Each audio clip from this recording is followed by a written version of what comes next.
Hi everyone. आज का जो क्लास है हम लोगों का वो क्लास है इडियम एंड फ्रेजेस का। अभी मैंने बोला था कि कुछ class words power word power का लिया जाएगा, उसी में से एक कड़ी ये भी है इडियम एंड फ्रेज। ये भी एक वर्ड का एक रूप है। जो वर्ड हम लोग बोलते हैं वो एक वर्ड का होता है, लेकिन 2 या 3 अलग अलग वर्ड मिलकर इडियम एंड फ्रेजेस बनते हैं और उनका मीनिंग बिल्कुल ही अलग होता है। जैसे कि यहाँ पर आप बहुत सारी चीज़ों को लिखा हुआ देख रहे हैं।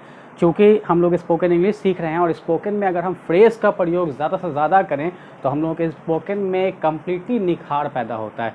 एक इंग्लिश कॉमन इंग्लिश होती है, एक एडवांस इंग्लिश होती है। तो एडवांस अगर थोड़ा सा बोलना है तो आप अगर इडियम एंड फ्रेज़ का प्रयोग करें तो आपके इंग्लिश में काफ़ी खूबसूरती आ जाएगी।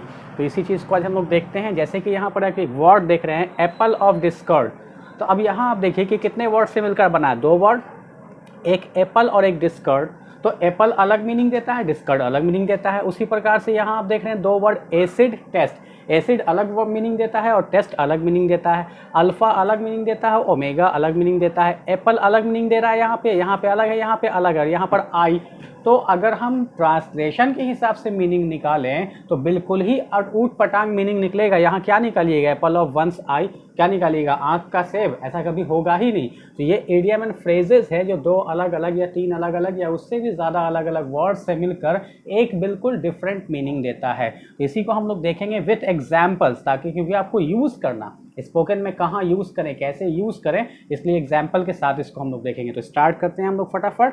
पहला जो वर्ड है आपका लिखा हुआ है एप्पल ऑफ डिस्कर्ड। इसका मीनिंग है झगड़े की जड़ या झगड़े की वस्तु। अक्सर आप देखते हैं कि 2 कंट्रीज़ के बीच या 2 पर्सन ही के बीच या किसी भी 2 भाई बहन के बीच झगड़ा होता है तो उसमें कुछ ना कुछ झगड़ा का कोई रीज़न होता है। ज़मीन का रीज़न हो गया। उसी प्रकार से अभी आप देख रहे हैं इंडिया और चाइना में तनातनी मची हुई है, तो वो किसका रीज़न है, ज़मीन ही का तो है वहाँ पर कि वो 10 किलोमीटर अंदर आ गया और इंडिया का वो ज़मीन है, तो वहाँ पर झगड़ा इसलिए हो रहा है। उसी प्रकार से अगर हम देखें कि पाकिस्तान और इंडिया में जो झगड़ा चलता रहता है वो किस लिए चलता है, कश्मीर को लेकर चलता है। तो कश्मीर क्या हो गया, कश्मीर हो गया एप्पल ऑफ डिस्कर्ड।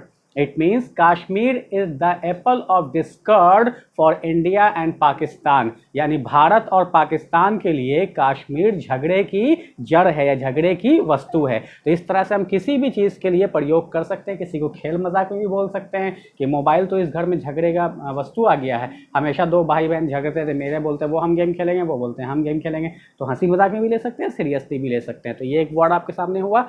नेक्स्ट आइए, द एसिड टेस्ट। इसके माने होता है अग्नि परीक्षा। यानी अक्सर ऐसा होता है कि कुछ चीज़, जैसे मान लीजिए कि किसी बंदे ने एग्ज़ाम्स निकाल लिया, पीटी दे दिया, मेंस दे दिया और पूरा खुश, अब तो मेरा हो गया। तो उसको टीचर्स क्या बोलते हैं, अभी तुम्हारी अग्नि परीक्षा बाकी है, अभी तो तुम्हारा इंटरव्यू बाकी है। तो इंटरव्यू क्या हो गया, interview will be the acid test for you. किसी के नई शादी हुई तो उसको बोला जाता है हंसी मजाक में कि अब तो तुम्हारी अग्नि परीक्षा शुरू हुई है। तो वही एसिड टेस्ट हो गया, यानी नेक्स्ट जो आने वाला चीज़ है उसका टेस्ट एक प्रकार का, और एक बहुत कड़ा टेस्ट जिसको हम लोग बोलते हैं। इसीलिए इसका मीनिंग दिया गया अग्नि परीक्षा। उसी प्रकार से एक वर्ड है अल्फा एंड ओमेगा। इसका मीनिंग होता है from beginning to the end, यानी शुरू से अंत तक। जैसे कोई पर्सन ये बोल सकते हैं कि I know English from beginning to the end. तो इसको हम फ्रेज में ऐसे बोल सकते हैं कि I know English from alpha and omega, ऐसे करके बोल सकते हैं। हालांकि ये पॉसिबल नहीं है, कोई भी अल्फा टू ओमेगा कैसे जान सकते हैं, हमेशा ज़िंदगी में सीखते रहते हैं लोग। लेकिन एक बात बताई गई कि हाँ, अगर आपको किसी चीज़ के बारे में जैसे बोलना है कि मैं तो तुम्हारे बारे में शुरू से अंत तक जानता हूँ, सब कुछ जानता हूँ, यानी एवरीथिंग, तो एवरीथिंग के सेंस में यूज़ हो रहा है अल्फा एंड ओमेगा। उसी प्रकार से the apple of one's eye. इसका मीनिंग होता है दुलारा या प्यारा। यहाँ जो आप वंस देख रहे हैं ये सब्जेक्ट पर डिपेंड करेगा कि ये हिज होगा या योर होगा या हर होगा या देयर होगा, जो भी हो। जैसे मान लीजिए हम बोल दें कि मैं अपने पापा का दुलारा हूँ, तो क्या हो जाएगा, I am the apple of my father's eye. क्योंकि पहला सब्जेक्ट क्या था, आई, तो आई के हिसाब से यहाँ लगेगा माई। अगर बोल दे तुम अपनी मम्मी के दुलारे हो तो you are the apple of your mother's eye. यहाँ पर योर्स आ जाएगा क्योंकि वहाँ सब्जेक्ट था यू। तो इस तरह से एप्पल ऑफ वंस आई का मीनिंग होता है दुलारा या प्यारा। तो उसी प्रकार से एक और वर्ड है यहाँ the ABC of something. Something को शॉर्ट में लिखा गया द एबीसी ऑफ समथिंग। इसका मीनिंग होता है साधारण ज्ञान, या इसको हम दूसरे से बोल सकते हैं प्रारंभिक ज्ञान। जैसे अक्सर हम लोग ऐसा यूज़ करते हैं ना, बोलते हैं हम लोग तो फिजिक्स का पी भी नहीं जानते हैं। फिजिक्स का पी क्या होता है, हम मैथमेटिक्स का एम भी नहीं जानते, मैथमेटिक्स का एम कब से आ गया, ऐसा कुछ होता ही नहीं है।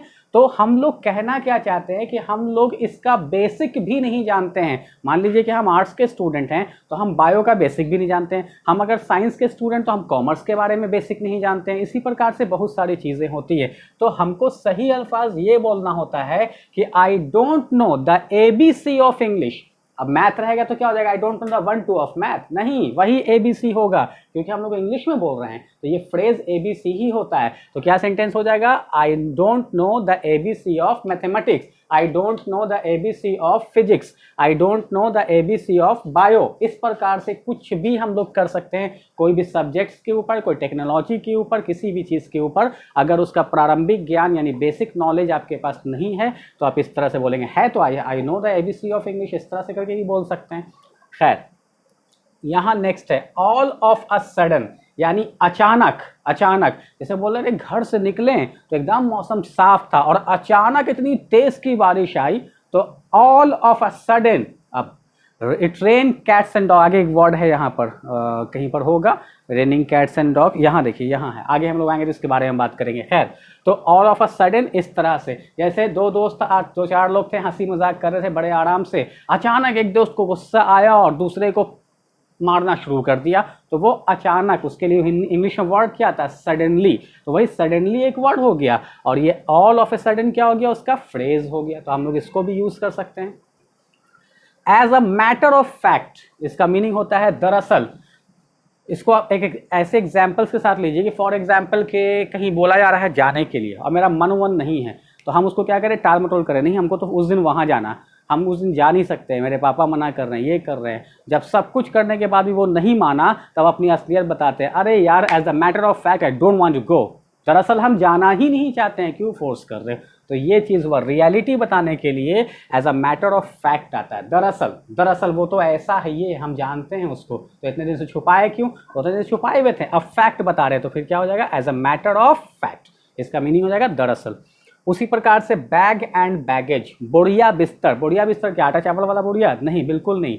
देखिए बैग जो होता है वो बैग हो गया, कोई भी कैरी बैग, या फिर इस तरह से हम लोग हैंग करके ले जाते हैं, कहीं ट्रैवलिंग बैग के रूप में उसको ले जाते हैं, या फिर आपका ब्रीफकेस हो गया, ट्रॉली हो गया, ये सारे बैग के रूप में आएंगे। बैग एंड बैगेज वो होता है कि जिसमें आपका ऑल बिलोंगिंग्स, यानी जो जो चीज़ आपसे बिलोंग करता है, जिस जिस चीज़ की आपको ज़रूरत है, वो सारा सामान आपके साथ बैग एंड बैगेज हो गया। ऐसा होता है ना कभी कभी, चलो अपना अपना बोरिया बिस्तर लपेट लो, अब यहाँ का मामला फिनिश हुआ, आप अपने अपने घर जाओ। बोरिया बिस्तर लपेटने का मतलब क्या हुआ कि तुम भी जाओ, तुम्हारे साथ जितना सामान यहाँ रखा हुआ है वो सारे चीज़ को पैक करो और लेकर निकलो। ऐसा होता है ना कभी कभी, मकान मालिक बोलता है अपना बोरिया बिस्तर लपेटिए आप लोग, हो गया, अब हम लोग यहाँ आके रहने वाले हैं। बहाना तो ये होता है हम लोग आके यहाँ रहने वाले हैं, आप इसको खाली कीजिए। तो ऐसा सेंस जो आता है तो वही हो जाए बैग एंड बैगेज, यानी अपना सारा सामान, यू एंड योर बिलोंगिंग्स, ये टोटल सामान उसमें आ गया। अ बेड ऑफ रोजेस, यानी आराम की ज़िंदगी, चैन की ज़िंदगी। चैन तो अलग चीज़ हो गया, आराम की ज़िंदगी। जैसे हम लोग बोलते हैं ना कि life is not a bed of roses, ज़िंदगी कोई फूलों की सेज नहीं है। यहाँ पर आराम की ज़िंदगी भी हम लोग कर सकते हैं और फूलों की सेज भी कर सकते हैं, दोनों वर्ड यहाँ पर सूट करेगा। तो अ बेड ऑफ रोजेस यानी आराम की ज़िंदगी या फूलों का सेज। ज़िंदगी फूलों की सेज नहीं है, ज़िंदगी बहुत उतार चढ़ाव है, कभी खुशी है, कभी गम है, कभी धूप है, कभी छाँव। एक सॉन्ग भी था ना, हर घड़ी बदल रही है रूप ज़िंदगी, धूप है कभी कभी है छाँव ज़िंदगी, यही है द बेड ऑफ रोजेज़। हर वक्त आपको बेड रोजेज़ का नहीं मिलेगा, कभी वो थॉर्न का भी मिल सकता है, कांटे का। तो वही बोला जाता है कि life is not the bed of roses, it is full of ups and downs. ये भी एक फ्रेज है, अप्स एंड डाउन्स, यानी उतार चढ़ाव। ज़िंदगी पूरी उतार चढ़ाव से भरी हुई है, कभी आपकी ज़िंदगी में बहुत पैसा है, कभी नहीं है, कभी बहुत खुशी है, कभी किसी तरह का गम भी आ गया आपकी ज़िंदगी में। तो वही सेंस है bed of roses. Beat about the bush, यानी घुमा फिरा कर बातें करना। अक्सर ऐसा होता है कि किसी से अगर हम कोई चीज़ जानना चाह रहे हैं, वो अगर आपको बताना नहीं चाहेगा तो आप पूछ रहे हैं आम, वो जवाब देगा इमली। और इस काम में माहिर कौन है, हमारे नेता लोग। अगर सटीक जवाब उनसे कोई सवाल पूछ दीजिए, आपने सवाल किया डायरेक्ट और उनका इनडायरेक्ट में ही वो गोल गोल घुमाएंगे कि 360 डिग्री भी शर्मा जाएगा कि हम 360 डिग्री ही है, 360 डिग्री ये है, इतना घुमाते हैं। तो वही बोला जाता है बीट अबाउट द बुश, घुमा फिरा कर बातें करना। इस पर एक फ्रेज आता है और कि don't beat about the bush, call spade a spade. Spade a spade भी एक फ्रेज होता है जिसके माने होता है साफ साफ कहना। तो don't beat about the bush, यानी घुमा फिरा कर बात मत करो। कॉल स्पेड ए स्पेड, साफ साफ बोलो, जो कहना है साफ साफ कहो। तो ये सेंस आता है बीट अबाउट द बुश के माने। नेक्स्ट वर्ड है फुट द बिल, भुगतान करना। जैसे मान लीजिए कि 4-5 फ्रेंड्स हैं, वो कोई रेस्टोरेंट गए और रेस्टोरेंट जाकर जम कर खाया जो मंगाना था। अब उसके बाद बारी आई कि पैसा कौन देगा, यही होता है भुगतान करना। यानी किसी भी चीज़ का जब पेमेंट की बारी आएगी तो उसका सेंस होता है, वो बोलेगा I will not foot the bill, बोलेगा I will not foot the bill. तुमने बोला था आने के लिए, हम थोड़ी ना बोला था। उसमें से एक बोलेगा अरे छोड़ो यार, टेंशन मत लो, छोटी छोटी बात है, हम कर देंगे, I will foot the bill. वही सेंस होता है I will foot the bill. आप बोलिएगा यहाँ पे प्रयोग नहीं कर सकते हैं, बिल्कुल पे प्रयोग कर सकते हैं, फिर वो फ्रेज नहीं होगा, फिर वो वर्ड हो जाएगा। ठीक है, तो इस तरह से आप यूज कर सकते हैं इसको। The black sheep, the black sheep के माने होता है नीच व्यक्ति, नीच इंसान, एकदम गिरा हुआ इंसान। बोलते हैं ना हम लोग, जैसे कोई कोई बात ऐसी हो जाती है तो उसमें बोलते हैं there is a black sheep in every community. हर कम्युनिटी में एक नीच व्यक्ति होता है, इसीलिए बोलते हैं हर एक चीज़ को धर्म से जोड़कर मत देखिए कि वो मुसलमान है उसने ऐसा किया, ये हिंदू है उसने ऐसा किया, वो सिख है उसने ऐसा किया। नहीं, वो एक घटिया इंसान है उसने ऐसा किया। It doesn't related to his religion, वो उसके रिलीजन से उसका कोई लेना देना नहीं है। तो वही चीज़ यहाँ पर बोला जा रहा है कि द ब्लैक शिप, नीच व्यक्ति, जिसको हम लोग जानते हैं उसका नाम लेके ही बोल सकते हैं XYZ is a black ship, एक नंबर का कमीना इंसान है, नीच व्यक्ति है। कमीना कोई गाली वर्ड नहीं, इसलिए हम उसको ले रहे हैं। तो नीच व्यक्ति यहाँ पर हो गया। उसी प्रकार से एक वर्ड है in black and white. In black and white के माने क्या होता है, लिखित रूप में। मान लीजिए कि कहीं कोई मुआहदा तय हो रहा है कि ये ज़मीन मेरा है, ये ज़मीन आपका है, या हम आपको अभी 2 लाख रुपया दे रहे हैं, 1 साल बाद हम आपको 5 लाख रुपया दे देंगे। तो अब बोला ठीक है अभी दे दो, उसके बाद जब 1 साल बाद आओगे तो हम तुमको पेपर बना के दे देंगे। बोला ना, ये जो 2 लाख दे रहे हैं इसका लिखित रूप में दीजिए कि हमने आपको दिया या आपने मुझसे 2 लाख रुपया पाया। तो that is called in return. In return का सेंस क्या आएगा लिखित रूप में, इन ब्लैक एंड वाइट। यानी जो काम कीजिए इन ब्लैक एंड वाइट में कीजिए, यानी रिटर्न में कीजिए, सिर्फ बोलने से कुछ नहीं होगा, पेपर पर लिख के दीजिए। तो उसका सेंस क्या आ जाएगा, इन ब्लैक एंड वाइट। चलिए या कुछ भी ऐसा सेंटेंस भी बना देते हैं, I need your statement in black and white. मुझे तुम्हारा स्टेटमेंट चाहिए, कैसा, लिखित रूप में, बोलने से नहीं, तुम वहाँ मुँह कर सकते हो, इसलिए लिखित रूप में। तो क्या हो जाएगा, इन ब्लैक एंड वाइट। तो इस साइड का तो पूरा हो गया, लेफ्ट साइड का। हम लोग आते हैं राइट साइड के ऊपर। यहाँ पे एक वर्ड दिया हुआ once in a blue moon, जिसका मीनिंग है कभी कभार, यानी रेयरली। जैसे हम लोग बोलते हैं ना, मैं तो नानी घर बहुत कम, ना के बराबर जाता हूँ, कभी कभार। तो I go to my maternal house once in a blue moon, वो तो मेरे यहाँ एकदम कभी कभार आता है, ज़्यादातर तो आता नहीं है। तो इस तरह से नेताजी तो कभी कभार यहाँ टपकते हैं, इलेक्शन के बाद तो गायब ही हो जाते हैं। तो वही हो जाएगा once in a blue moon. ठीक है, चलिए उसके बाद bread and butter. Bread and butter के माने होता है जीविका। जीविका यानी रोजी रोटी। जैसे पूछते हैं what's your bread and butter, तो क्या बोलेंगे, मेरा रोटी और मक्खन, ब्रेड और मक्खन। ऐसा नहीं होता है, सेंस है आपकी रोजी रोटी का जरिया क्या है। तो हम बोल सकते हैं teaching is my bread and butter. कोई बोल सकते हैं this business is my bread and butter. कोई बोल सकते हैं this shop is my bread and butter. इस तरह से करके हम लोग बोलते हैं यही मेरी रोजी रोटी है। इस तरह से बोलते हैं ना कभी कभी, देखिए आपने इस चीज़ पर हाथ रख के कसम खा रहे हैं, यही मेरी रोजी रोटी है। तो वही जो रोजी रोटी आपका जो जरिया होता है ना, उसी को हम लोग बोलते हैं ब्रेड एंड बटर। तो जो भी चीज़ आपके रोजी रोटी का जरिया हो, कोई दुकान है वो उसी आपका घर चल रहा है, तो this shop is my bread and butter, यही मेरी रोजी रोटी है, ये सेंस होता है। उसी प्रकार से एक वर्ड होता है बड़ी द हैचेट। इसके माने होता है पुरानी दुश्मनी को ख़त्म करना। लंबे समय से दुश्मनी चली आ रही है, अब उसको फिनिश करो, पैचअप कर लो। पैचअप के सेंस में आता है बड़ी द हैचेट, यानी पुरानी दुश्मनी को ख़त्म करना। कोई 2 फ्रेंड्स के बीच में किसी मिसअंडरस्टैंडिंग की वजह से बात ख़राब हो गई, तो अब फिर लगा कि नहीं तो मिसअंडरस्टैंडिंग थी, ना तुम गलत थे ना हम गलत थे, लेट्स बड़ी द हैचेट नाउ, चलो अब पुरानी दुश्मनी को समाप्त करते हैं। ओके, उसी प्रकार से एक वर्ड है अ वेट ब्लैंकेट। ये बहुत अच्छा वर्ड है। इसका मीनिंग होता है रंग में भंग डालने वाला। रंग में भंग डालने वाला का सेंस क्या आता है कि कोई एक पर्सन है जो बड़ा मेहनत कर रहा है एग्जाम्स के लिए, जम कर पढ़ाई कर रहा है। अब वो आया उससे मिलने के लिए, तब और क्या चल रहा है, हाँ पढ़ाई कर रहे हैं, देखो अगले हफ्ते एग्ज़ाम है, उसमें पूरा उम्मीद है कि हम ये एग्ज़ाम निकाल लेंगे, बहुत मेहनत किया है। तो उसको चाहिए क्या था कि और हौसला अफजाई करे कि हाँ बहुत अच्छा, मेहनत करोगे तो क्यों नहीं निकलेगा। अब वो निकला वेट ब्लैंकेट। वो क्या बोला, अरे सब एग्जाम निकलेगा, ये सब पैसे का खेल होता है, सब पैसे पे सीट बिकता है, कहाँ तुम इस सब में फंसे हुए। अब वो बेचारा इतना मेहनत किया और उसके पूरे मेहनत पे आकर रंग में भंग डाल दिया। अब उसके दिमाग में कहीं ना कहीं तो ये घुसेगा कि हाँ पैसे से सीट बिक जाता होगा, पैसे से सब नौकरी ले लेता होगा, मेरा नौकरी कहाँ से होगा, हम तो मेहनत कर रहे हैं। यही होता है रंग में भंग डालने वाला। कोई दो लोगों के बीच में अच्छा रिश्ता कायम हो रहा है और साइड से कोई गया और जाकर कुछ ऐसा कान में फूका ऊट पटांग बाद कि अब दोनों में दुश्मनी हो गई, तुम मेरे बारे में ऐसा बोले, तुम मेरे बारे में वैसा बोले, तो वो पर्सन क्या है, वेट ब्लैंकेट है। यानी हमेशा नेगेटिव सोच लेकर आपके पॉजिटिव थिंकिंग को नेगेटिव थिंकिंग में बदल देगा। तो इसको कहते हैं हम लोग रंग में भंग डालने वाला। तो ये कोई पर्सन के लिए यूज होगा, a wet blanket, XYZ is a wet blanket. Sell like hot cake, हाथों हाथ बिकना। बताइए तो अभी हाथों हाथ क्या बिक रहा है? हाँ ठीक समझा, क्या? मास्क। जहां देखिए मास्क, तो वहां पे क्या हो रहा है, mask is selling like hot cake, एकदम हाथों हाथ बिक रहा है, जिस दुकान में टंगाया और दूसरे दिन खत्म। तो ये मास्क हो गया, सैनिटाइजर हो गया, उसी प्रकार से और भी बहुत सारी चीज़ें ये हाथों हाथ बिक रही है। तो इसके लिए हम लोग बोलेंगे क्या बोलेंगे यहाँ पर, सेल लाइक हॉट केक, जो भी चीज़ हो। उसके बाद यहाँ एक वर्ड है मेक अ क्लीन स्वीप, जबरदस्त ढंग से जीतना, एकदम जबरदस्त तरीके से, यानी क्लीन स्वीप कर देना। अक्सर पेपर वगैरह में भी आता है, न्यूज़ में भी ये सब वर्ड बहुत ज़्यादा यूज़ होता है। कैसे यूज़ होगा, भारत ने ऑस्ट्रेलिया को ज़बरदस्त ढंग से हराया, यानी भारत ऑस्ट्रेलिया से ज़बरदस्त ढंग से जीत गया, यानी India made a clean sweep against Australia. इस तरह से हम लोग बोल सकते हैं। तो उसी प्रकार से राउंड द क्लॉक, यानी दिन रात 24 घंटे, 24/7 एक वर्ड बताया था ना आप लोग को, उसी तरह से राउंड द क्लॉक। तुमको तो जब देखो 24 घंटे तुम मोबाइले में लगे रहते हो, you are busy round the clock in the mobile, ऐसे करके हम लोग बोल सकते हैं। उसको तो जब देखो वो बेचारा काम ही करता रहता है, तो he does work round the clock, दिन रात पढ़ाई करता रहता है, he studies round the clock. तो राउंड द क्लॉक का मतलब हर टाइम।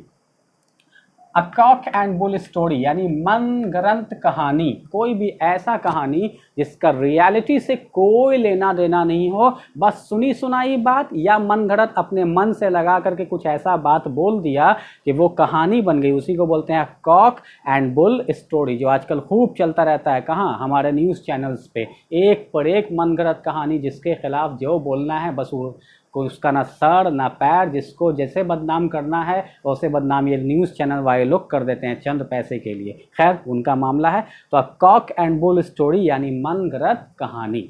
चलिए उसी प्रकार से एक वर्ड है कच पोटैटो। कच पोटैटो बड़ा खूबसूरत सा वर्ड है, इसका मीनिंग होता है टीवी से चिपके रहने वाला इंसान।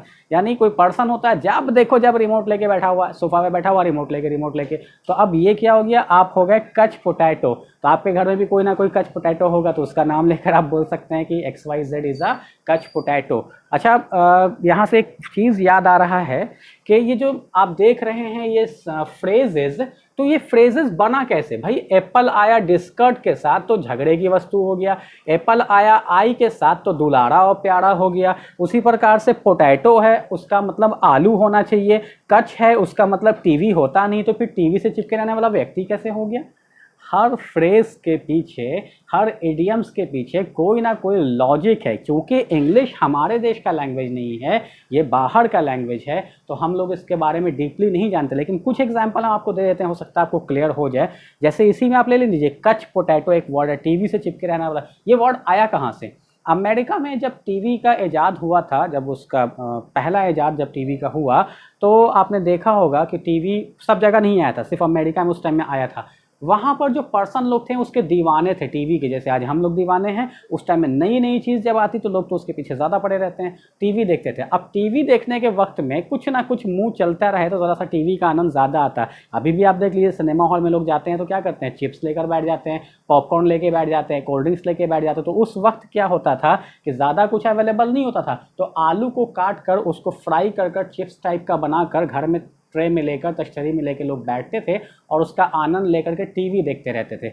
आलू में क्या होता है, फैट होता है। अब क्या होने लगा कि कुछ पर्सन जो ये काम लगातार कर रहे थे कि दिन भर टीवी देखना और आलू खाना, अब वो मोटे हो रहे थे। तो जो दूसरे पर्सन लोग थे उनको बुलाने लगे कच पोटैटो, यानी सेंस ये निकला कि टीवी देखता है और आलू खाता है, उसी वजह से ये क्या हो गया, मोटा हो गया। तो एक इस तरह की हिस्ट्री इसकी है। उसी प्रकार से एक यहाँ वर्ड है, इसका भी एक बहुत ज़बरदस्त है, ये तो खैर प्रूफ भी है, क्रोकोडाइल्स टीयर, यानी झूठे आंसू। अब क्रोकोडाइल से झूठे आंसू को क्या लेना देना है। आप जब क्रोकोडाइल के बारे में पढ़ेंगे तो एक चीज़ समझ में आएगी उसके बारे में कि क्रोकोडाइल जब शिकार करता है तो अपना पूरा जोर लगा देता है, लेकिन जैसे ही वो शिकार करता है उसको तुरंत नहीं खाता है। शिकार को जब शिकार कर लिया, शिकार मर गया, तो उसको सामने रखकर थोड़ा देर रोता है।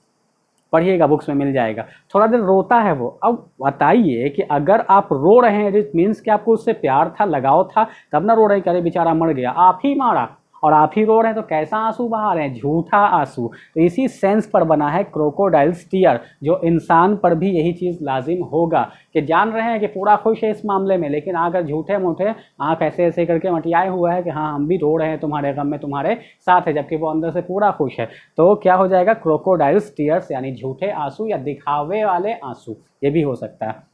उसी प्रकार से रेन कैट्स एंड डॉग्स, मूसलाधार बारिश होना जमकर। अभी ये देख रहे हैं बरसात का वक्त चल रहा है, ऐसी बारिश होती है कि रोड पे पूरा वाटर लॉगिंग, इतना इतना पानी हो जाता है, ना कहीं आ सकते ना कहीं जा सकते। तो वो क्या है? मूसलाधार बारिश। उसके लिए वर्ड आता है रेन कैट्स एंड डॉग्स, है ना। उसी प्रकार से कैट्स एंड डॉग्स पे तो बहुत सारा फ्रेजेस है, और भी बहुत सारा हम बताएंगे, एक आध बता देते हैं। जैसे आप देखिएगा कि जब बहुत सारे लोग ऐसे होते हैं जिनको इंग्लिश बहुत ज़्यादा आती नहीं है, तो उसके चक्कर में क्या होता है, कभी लड़ाई झगड़ा हो गया। अगर मान लीजिए कि आपको कुछ वर्ड नहीं पता है और हम आपको बोल दें you are a top dog, जैसे ही हमने बोला कि you are a top dog, अब जो पर्सन है वो गुस्सा हो जाएगा। एक तो हमको डॉग बोला, उस पर से बोला टॉप डॉग, यानी तुम उच्च कोटि के डॉग हो। यानी एक तो हमको गाली देता है, उस पर से और उसमें वैरायटी भी बना देता है कि तुम उच्च कोटि के डॉग हो। ऐसा नहीं है। टॉप डॉग के माने होता है लकी पर्सन, खुशकिस्मत इंसान। अगर आपको नहीं पता होगा तो आप बुरा मान जाएंगे, तो इसीलिए पहले इंग्लिश सीखने की ज़रूरत है। फ्रेजेस की खूबसूरती तो एक अलग ही खूबसूरती है, इसको बोलने का मज़ा ही कुछ और है। किसी को बोल दिया you are a lucky person, आराम से समझ गया, बोलेंगे you are a top dog, थोड़ा सा कन्फ्यूजन, का बोला, अच्छा चीज़ बोला कि ख़राब बोला, कन्फ्यूज्ड, वो खूबसूरती है। और अगर वो भी समझ रहे हैं फ्रेज को, तो उनको भी समझने में मज़ा आया कि वाह बड़ा अच्छा वर्ड मेरे लिए यूज़ किया, और हमको भी अच्छा लगा कि हम उसके बारे में कुछ अच्छा चीज़ बोल दिया। तो वही चीज़ होता है। खैर, उसी तरह से रेन कैट्स एंड डॉग का हो गया मूसलाधार बारिश। उसी प्रकार से चिकन हार्टेड, चिकन हार्टेड के माने होता है डरपोक। कोई ऐसा पर्सन हो गया जो बहुत ज़्यादा डरपोक है, तो उसको हम लोग बोलते हैं चिकन हार्टेड। टिमिड के माने भी डरपोक होता है, वो वर्ड है, और ये आपका फ्रेज है चिकन हार्टेड। तो ये जो फ्रेजेस हमने आपको बताया, लगभग 25-26 फ्रेज यहाँ पर लिखा हमने, और भी बताएंगे। इडियम एंड फ्रेज का कोई अंत थोड़ी नहीं है, इडियम एंड फ्रेज का भी और भी चलेगा क्लास, लेकिन फिलहाल इतना आप लोग आज के आज याद कर लीजिएगा। जब हम आएंगे लाइव क्लास में अभी जूम पर आप लोग के साथ, तो ये सारे सेंटेंसेस को अभी हम सेंटेंस में यूज़ करवाएंगे, सारे वर्ड्स को अभी हम सेंटेंस में यूज़ कराएंगे आपसे, ताकि जब यूज़ करना आ जाएगा तो याद करके उसको यूज़ करने में आपको बहुत मज़ा आएगा। तो उम्मीद है कि ये इडियम एंड फ्रेज, इडियम इसको हम बोल रहे हैं, इसको आइडम्स भी बोला जाता है, लेकिन इसका राइट प्रोनाउंसिएशन आइडम्स नहीं होकर के इडियम्स ही है, इसलिए हम ज़्यादा इसको इडियम्स बोलते हैं, इडियम एंड फ्रेजेस। ठीक है, तो उम्मीद है कि आप लोग को समझ में आया होगा। इसको अच्छे से नोट करके याद कर लीजिए, और फिर हम अभी लाइव आएंगे तो आप लोग इसको सेंटेंस में चेंज करा देंगे। ठीक है, तब तक के लिए गुड बाय।